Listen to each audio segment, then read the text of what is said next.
Let's talk about something that does not get discussed enough when people talk about why Korean women feel so much pressure around marriage and age: the enormous, almost inescapable influence of Korean media. And I am not just talking about one drama or one music video.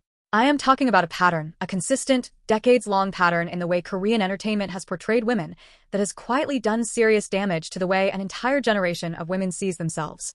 Let's start with Korean dramas, because they are the most obvious and the most globally visible part of this. If you have watched any amount of Korean drama, and if you are watching this video, there is a good chance you may have noticed some recurring patterns in how female characters are written. The ideal female lead is almost always young. She is usually in her mid to late 20s, often described as getting older by the characters around her even when she is 27 or 28. She is frequently shown as slightly chaotic, emotionally dependent at key moments, and in need of romantic rescue. Her primary goal, even when she has a career, even when she appears independent, is usually love. And, more specifically, finding the right man before it is too late. This formula has been so consistent and so successful that it has become almost invisible. We accept it as normal storytelling. But step back and look at what that story is actually telling its audience, especially the female audience consuming it. Your most important project is finding love before you age out of desirability. Your career is a placeholder until the right man arrives.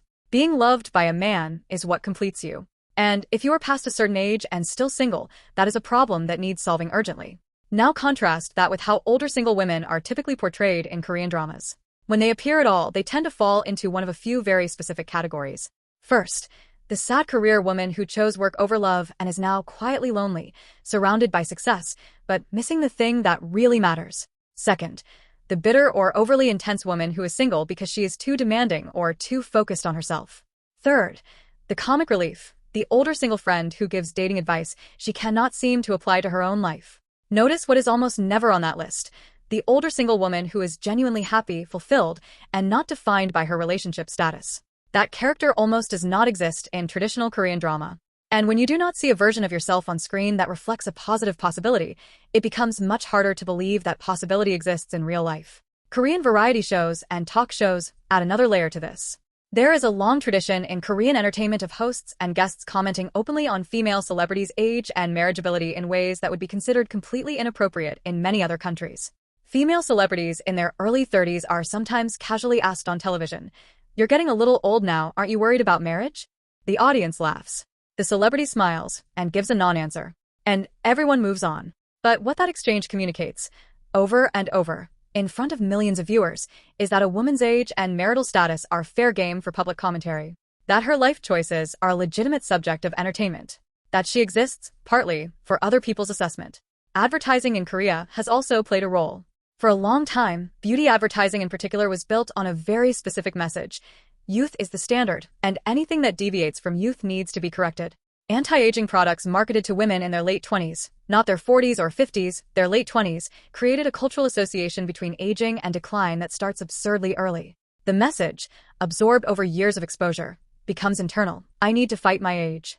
My age is working against me. My age is something to be managed and hidden, not accepted and lived in. K-pop also plays a role, though it is a more complicated one. The idol industry in Korea has historically centered on youth to an extreme degree. Female idols are often introduced to the public as teenagers, and their careers and public images are often built around a very narrow definition of youthful femininity. When those idols age out of their early 20s, they frequently face public commentary about whether they are still relevant.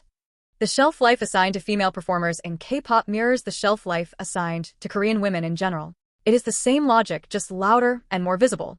None of this means that Korean media is without value, or that it has not also produced genuinely powerful, progressive content. Korean cinema in particular has in recent years given us complex, full-dimensional female characters in ways that challenge old stereotypes.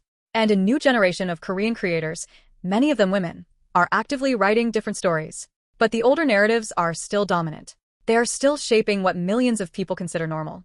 And when you have grown up watching the same kinds of stories about women over and over again, those stories become part of the framework through which you see yourself and the world. For Korean women who grew up absorbing these messages, undoing the damage requires active, deliberate effort. It means consciously questioning the stories you were told. It means seeking out different narratives, women who chose different paths and are not punished for it by the plot. It means learning to separate your actual value from the value that media and culture assign to you based on your age and relationship status. That is real work. It is emotional and psychological work that nobody should have to do. But many Korean women are doing it, and that is something worth recognizing and honoring. Thanks for watching. Please subscribe for Japanese and Korean language learning content, fun ESL class stories, sometimes even the toxic ones, plus videos about pets, plants, and anything interesting I discover in my daily life.